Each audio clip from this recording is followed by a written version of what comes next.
Good morning, and I want to give a plug to the conference planners because when I checked in yesterday, they gave me a real piece of paper.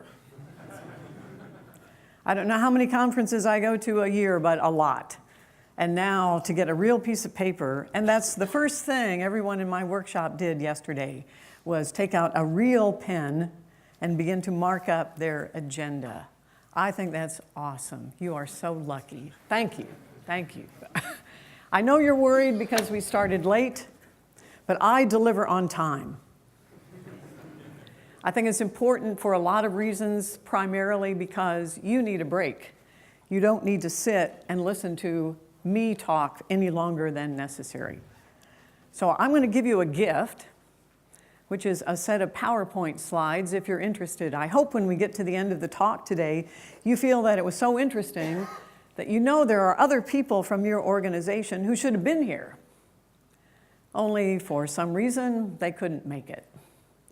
So not to worry, if you send me some email, and that's on the very first slide, linda@lindarising.org, I will send you the PowerPoint. You can translate it into your favorite language. You can include your favorite photos. You can take out photos that I have. You can do anything you want. There is no copyright on the slides.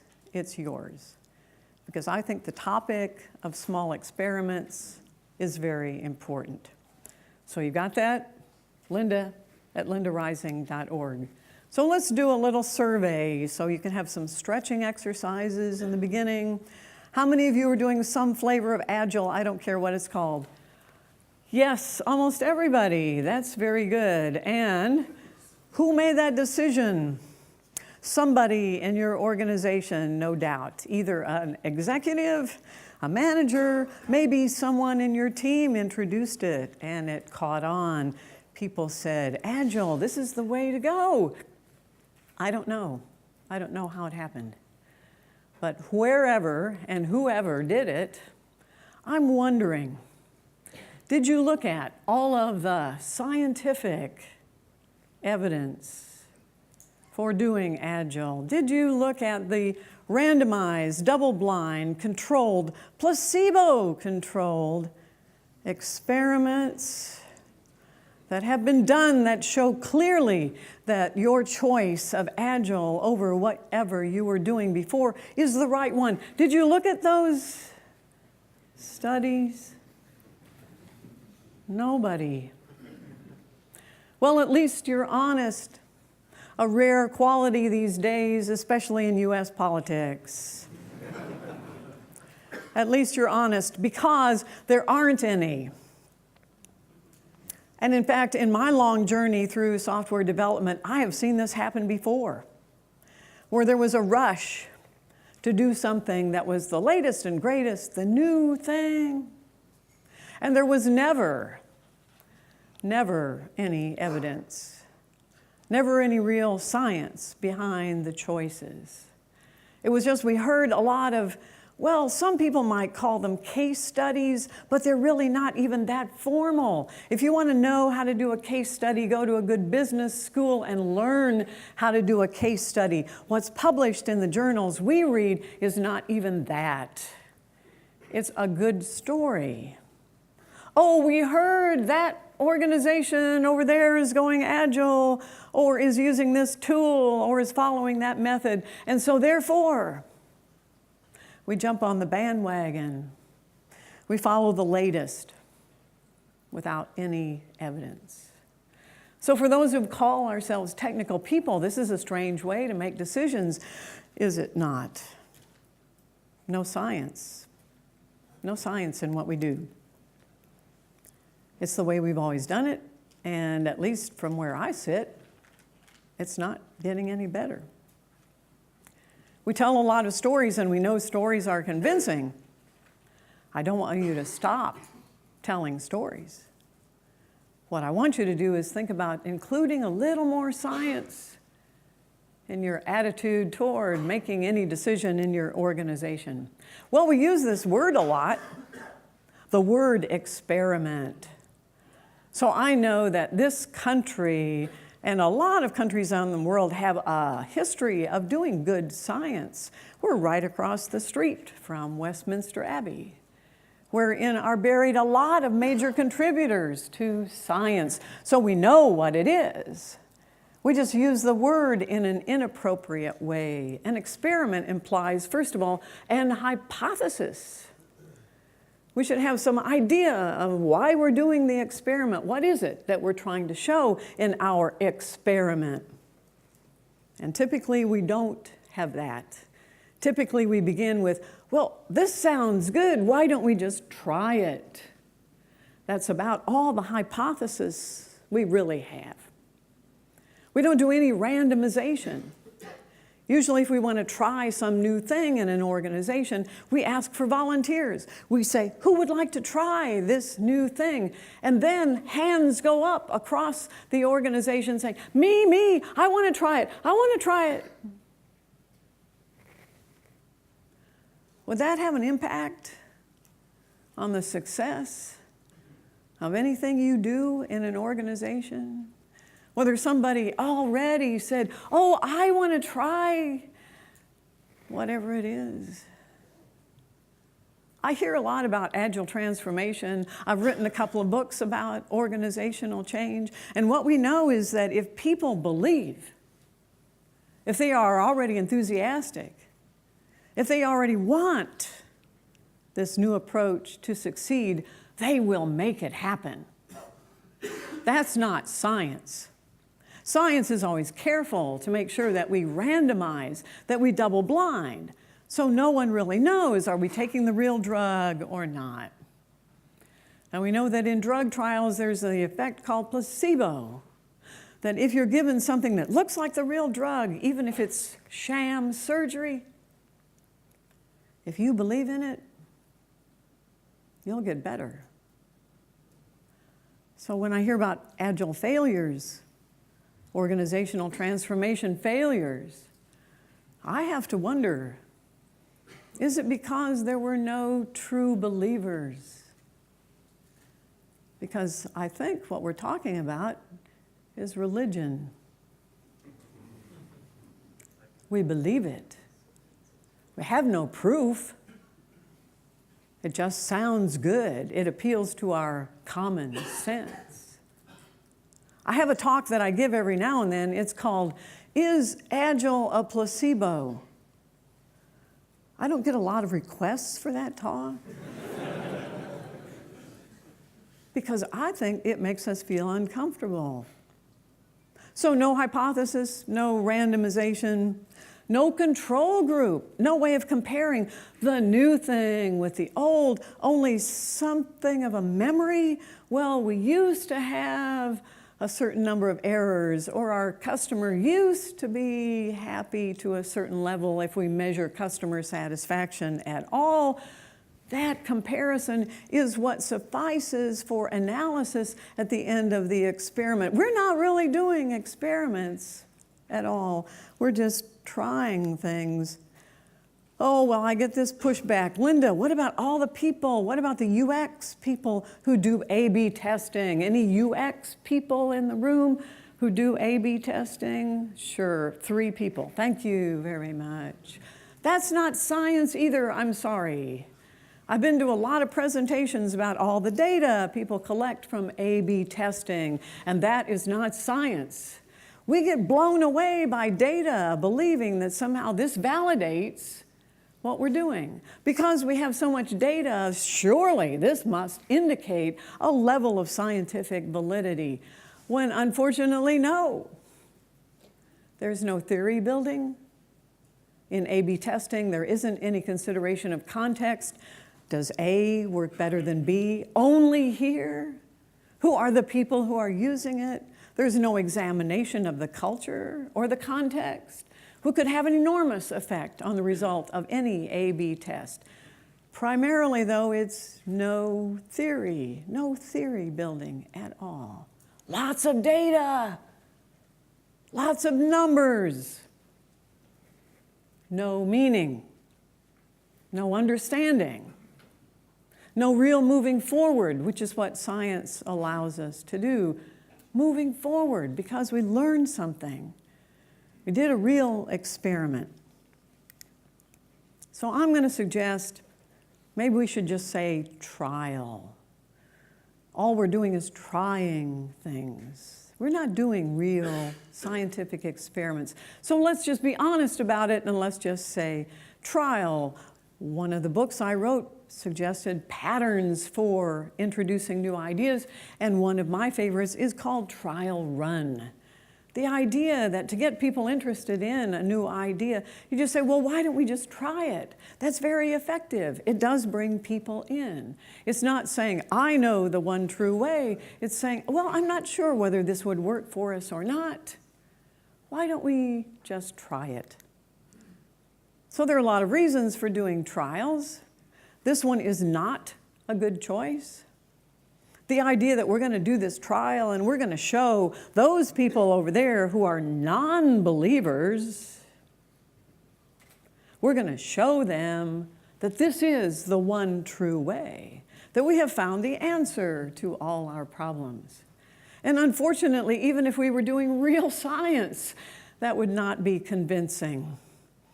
The history of science is littered with a lot of people who died along the way trying to show, using real science, something that the current establishment refused to believe. I was just in Budapest and visited the grave of Ignaz Semmelweis. Anyone ever heard of Ignaz Semmelweis? Ah, very good.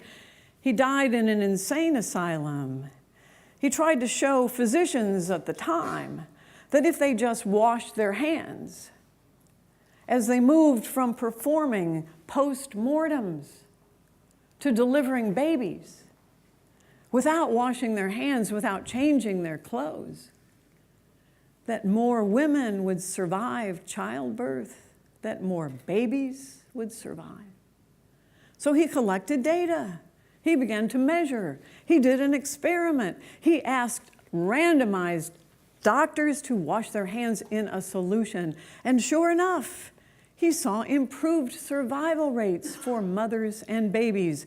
Was that convincing to the doctors? What do you think? No, it was not. Someone named Max Planck said, science doesn't move forward by convincing people. Science moves forward by having the old guard die off.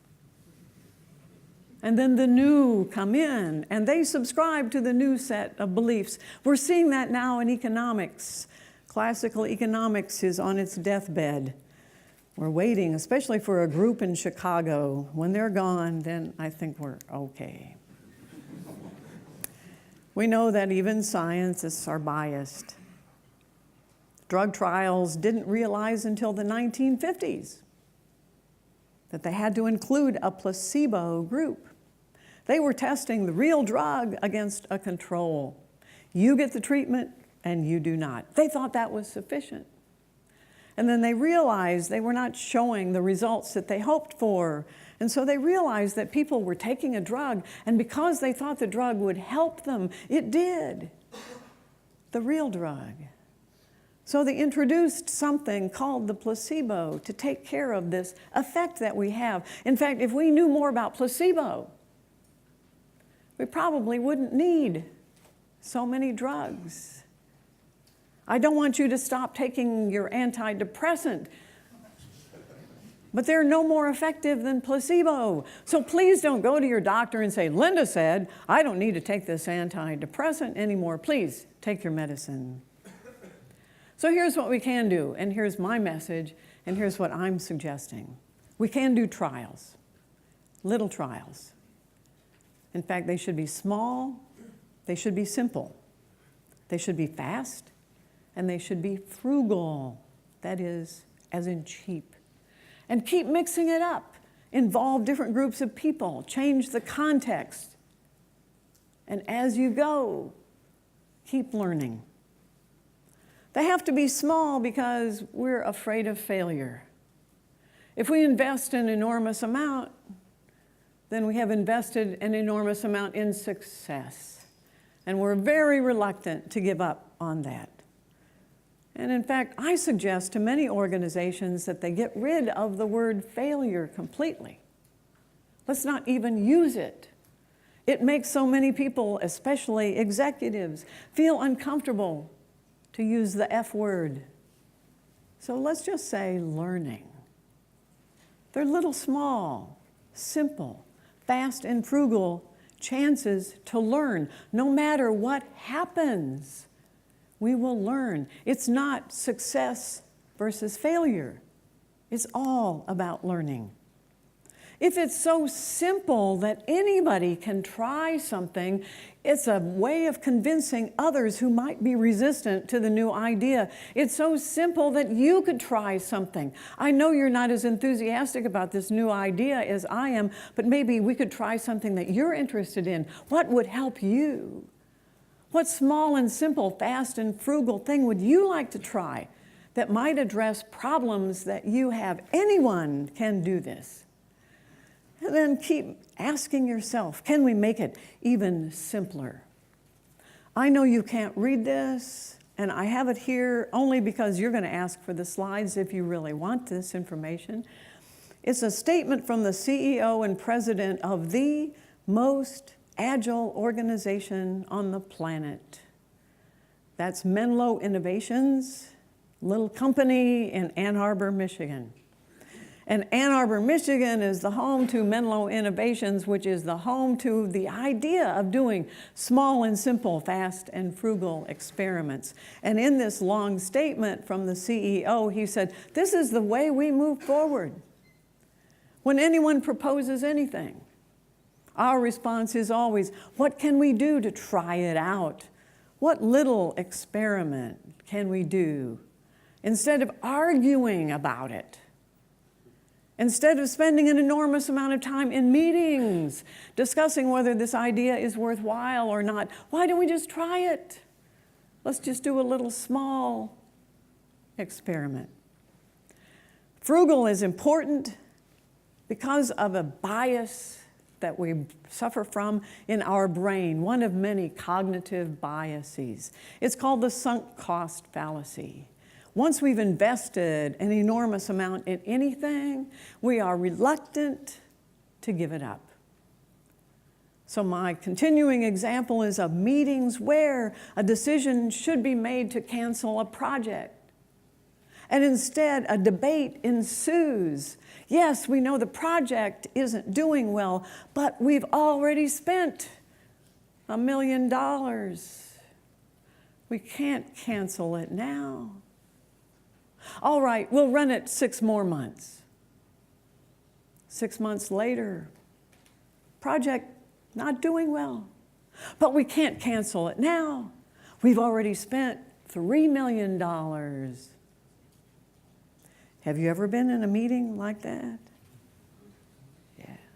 That is the sunk cost fallacy. We've already invested. It applies not to projects that should have been canceled 6, 12, 18 months ago. It applies to relationships, bad relationships, but, oh, we've already been married 35 years, we have 2 children and a grandchild. We can't get divorced now even though we hate each other. It applies to bad movies. This movie is terrible, but I spent $25, I'm not leaving. To avoid the sunk cost fallacy, which is so hard. Once you have the investment of time, energy, or money, it's so hard to give that up. So make sure that it's cheap, it's frugal. Keep asking, can I make it even cheaper? We talk about timeboxing and iterative delivery. That should be true for almost everything that we do. That'll be true for this talk this morning. Begin with the end in mind, said Stephen Covey. So here's my very simple example. People are not coming to the daily stand-up at 8 o'clock. Let's do an experiment. Let's move it to 10, and we will try it for the next 2 weeks. Time box it. And what's our metric? We will see who shows up. We will count, and we will see whether it's more effective for us to have the meeting at 10 than at 8. That's a very small experiment. That's perfect. That's what you should be doing all the time. not just in your organizations, but in your lives as well. Try something different, constantly. Well, wouldn't a trial, like a good experiment, convince those resistant people, those other people, those negative people? They're usually old too, aren't they? They don't like anything. They're negative. And what we know is that evidence is not convincing for anyone of any age. We know that in the face of real data, people still believe, wait a minute, is this the country that voted to exit? It was kind of Brexit, wasn't it? Didn't both sides have false numbers on the table? This is what the cost of this decision is going to be. This is what we're spending. Weren't those numbers a little inflated on both sides? When they showed clearly that those numbers were not true, did everyone say, oh, we see clearly now that those numbers were wrong, so we will accept the real numbers and we realize now that they were both inflated? Is that what happened? No, I don't think so. I think both sides stuck to their guns. Both sides said, okay, you're trying to show us this wrong, but we will never give up. And we all do that. In the face of evidence, if it's something we really deeply believe, we're going to hang on to it, regardless. Better ways to convince: bring people in, involve them, patterns from fearless change, and tell stories. I started out by denigrating stories, but that's influential. Tell stories about your experiments. That will convince people much more than any kind of evidence. To solve a problem, probably not. We know that your organization and you are complex adaptive systems. There's an enormous scientific theory around complex adaptive systems, and that says clearly you cannot solve problems in a CAS. All you can do is a little tiny probe, and then stand back and watch. And on the basis of what you see, make the next small probe. And on the basis of those little tiny results, you can possibly move an organization in a given direction. You cannot do it by pushing, and you cannot do it by evidence. You can only do it by very small trials. I'm not a fan of Donald Rumsfeld, but he did say something I like. We don't know what we don't know. So you may start your little, small, simple, fast and frugal trial, and you should be prepared to be surprised. Does anyone know this gentleman? Alexander Fleming. Yeah, he was brilliant, but he was also very untidy. He went away on holiday, and he came back to discover, oh, look at that pile of Petri dishes. What a mess. And then he picked one up and he noticed something strange. Oh, it looks like part of this has been destroyed by some organism. I wonder, gee, that's funny.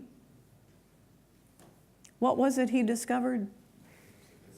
Penicillin. Actually, it took 10 years from the time he noticed it in his lab, so it wasn't an overnight success. Did it make a difference in our lives? Absolutely. Before that, there were no antibiotics. People died from infections routinely. Another of my favorite agile organizations is Sipgate in Dusseldorf, Germany.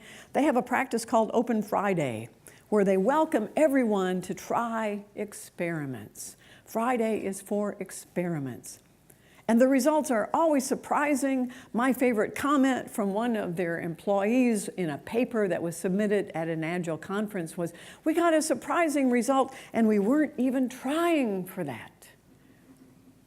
So part of the element of doing the small, simple, fast and frugal trial is you're going to be surprised, even in a very small experiment, at what you're going to learn. Another reason for doing trials is to convince management, and to that I say yes. I don't care what it is. I know of one company that wanted their managers to buy them stand-up desks, which are very expensive. So I said, why don't you do a little experiment? So they did.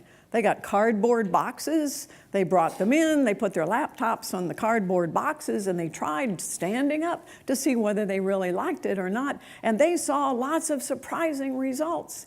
They captured those results and they presented them to management, and they said, you know, we've been trying this now for a month, and here are things that we notice. We feel better. We have more energy. I had some lower back pain. That seems to have gone away. I've lost a pound. Managers love results. And if you can show them any positive results, they are the first to sign up. They are the first to support you. Never sell management short. They are convinced by small, simple, fast, and frugal trials. You can't read that, but you're going to get the slides later. This is a profound benefit, that you kill off the hippos. This is a statement from the vice president at Shutterstock. He said, a hippo, well, that's the highest paid person's opinion.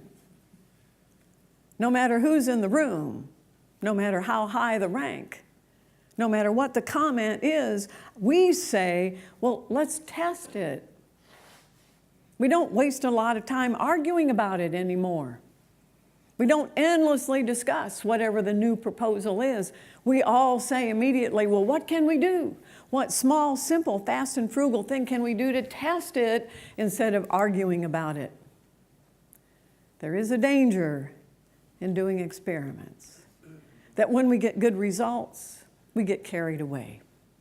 This was a well-designed, well-done experiment that showed very clearly something interesting about Parkinson's disease and coffee.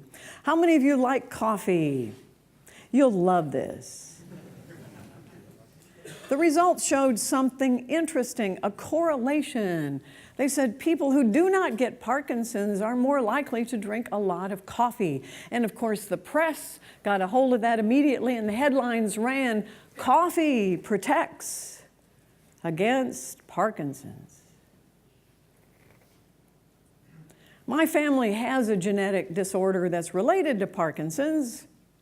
I have it, my father had it, my daughter has it, my two brothers have it, and none of us drink coffee. We don't like it. Doesn't taste good, doesn't smell good.